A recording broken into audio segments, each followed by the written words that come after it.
The Israeli military has come under fire for using facial recognition software to monitor Palestinians in the occupied West Bank. Former soldiers and a prominent NGO group exposed the scope to which Israel has created a vast database for Palestinians. Hadia Al-Alawi looks at Israel's growing surveillance industry. In the divided city of Hebron, Palestinians are watched closely. From CCTV cameras in every corner to facial recognition software, Israel is stepping up its surveillance. It was recently revealed that the Israeli army deploys a smartphone technology known as Blue Wolf to collect photographs of Palestinians at checkpoints, sometimes against their will. For the Palestinians, it is kind of violating our privacy. Nobody likes to be watched all the time. We need some kind of freedom. The photos are matched against an extensive army database to decide whether a Palestinian should be detained or allowed to pass. Thousands of pictures of children, men and women have been collected since the program was rolled out 2 years ago. Activists have condemned it as a violation of basic rights. This kind of technology can do exactly that. Not thinking about Palestinians as human beings. They are my enemy. I need to treat them as an enemy, and everybody is an enemy. That's precisely what this technology is doing. All of the Palestinians are suspected terrorists until proven otherwise. Facial recognition software is banned in many US cities, and the European Parliament voted to restrict its use in public spaces last month. But Israel is leading a booming surveillance industry that's not only being used locally, but also exported internationally.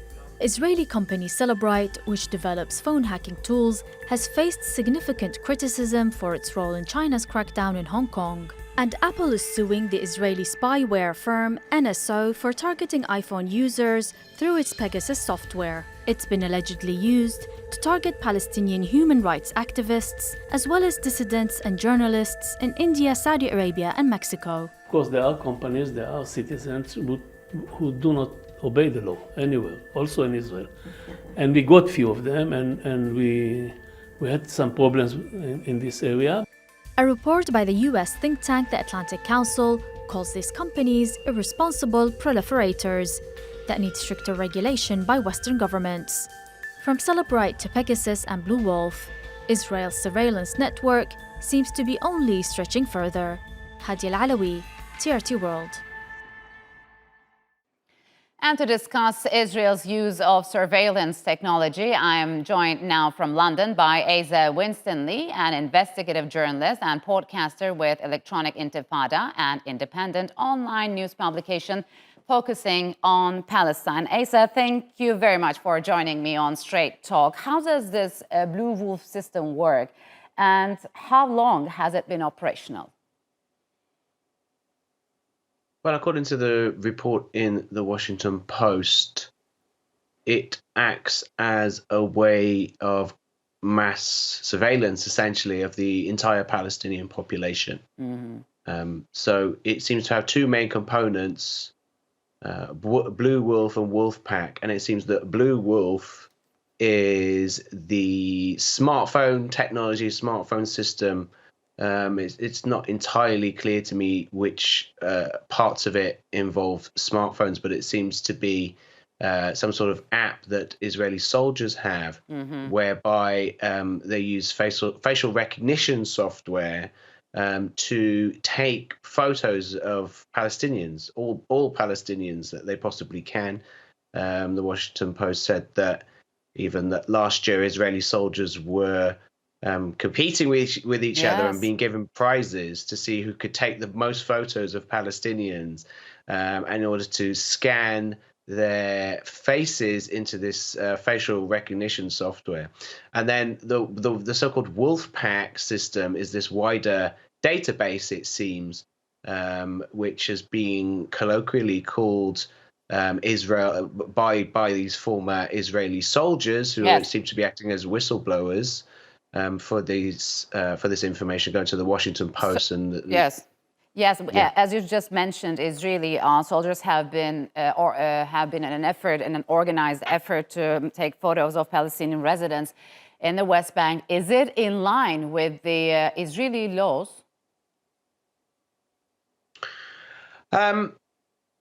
Well, Israel operates a system of military law in the West Bank. So it's really a kind of Wild West situation in terms of Palestinians and Israelis.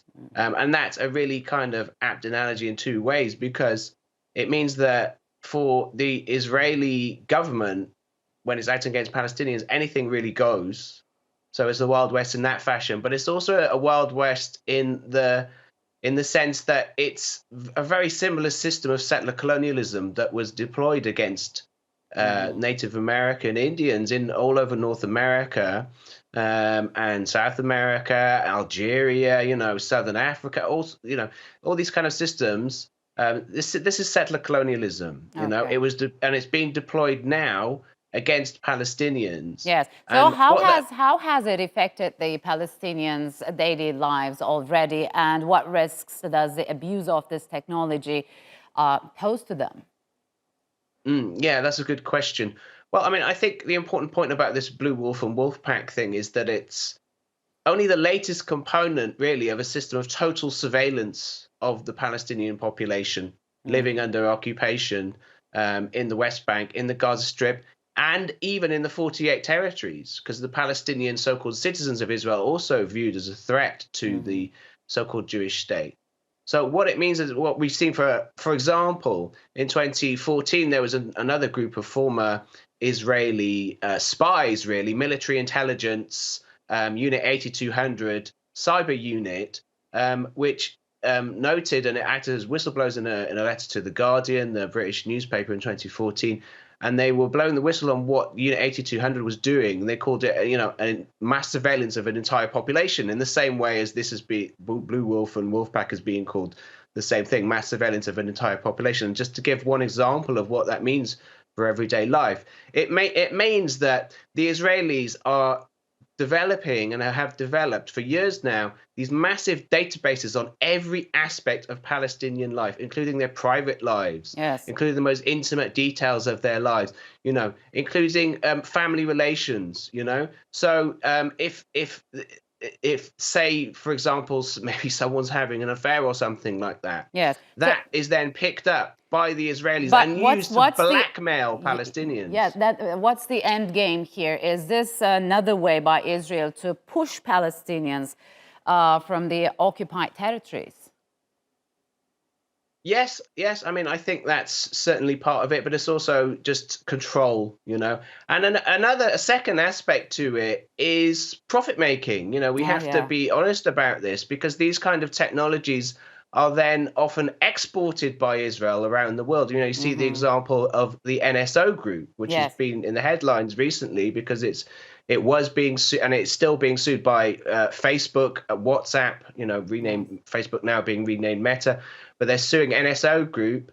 And now Apple is suing NSO group because it's created this spyware called Pegasus, which is being installed on phones of politicians, journalists, human rights activists all over the world. So not Asa, only against Palestinians. Tell us, how lucrative is this industry? I mean, is it easy to find new investors? Because how has, let's say, Microsoft scuttled from its investment scheme into one of these technologies resonated? I mean, did it even deter other investors?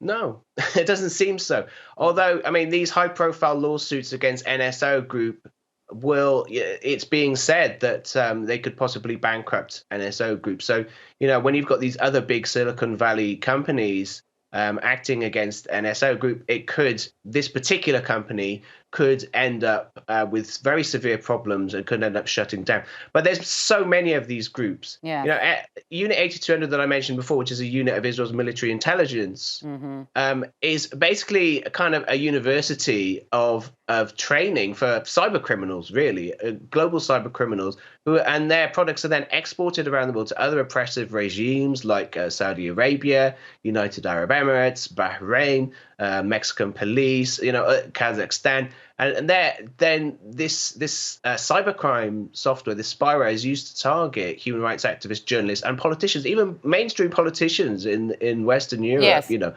So how has the COVID-19 pandemic added momentum to the development of such technologies and in a way provided a pretext for invasive surveillance? Well, I mean, I think with the COVID-19 lockdowns, we have seen that an already captive population is even more captive. And it has meant more control, I suppose, of the Palestinian population living under occupation. It does provide an extra pretext in some ways, I suppose. But Israel has never hesitated from these kind of things in any case. It's worth emphasizing that in the West Bank, Israel is not a democracy. It's supposed to be. It touts itself as the only democracy in the Middle East. This is completely untrue. In the West Bank, in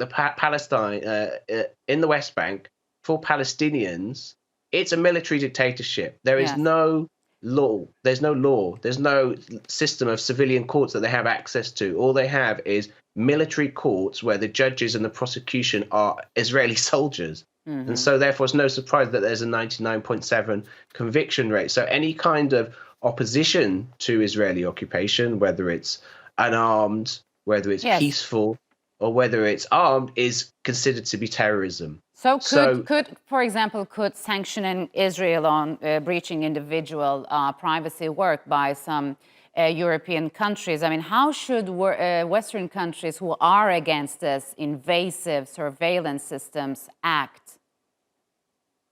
Yeah, absolutely. It would make a difference if Israel was sanctioned. If just some of these companies were cut off in some way from their sources of finance and support in the West, it would certainly help. And we have actually seen some moves towards that. NSO Group has now been blacklisted by the US Commerce Department, I believe it is, which means that they're unable to buy parts and services from American companies without special licenses. So, but the problem is this is only one company. There's many of these other companies, which is essentially cyber mercenaries, intelligence mercenaries, and as well as more conventional mercenaries. And, then there's the whole Israeli weapons industry as well. So, Israel is really exporting its oppression of the Palestinians around the world. All right, Asa, thank you very much for joining me. I appreciate it a lot.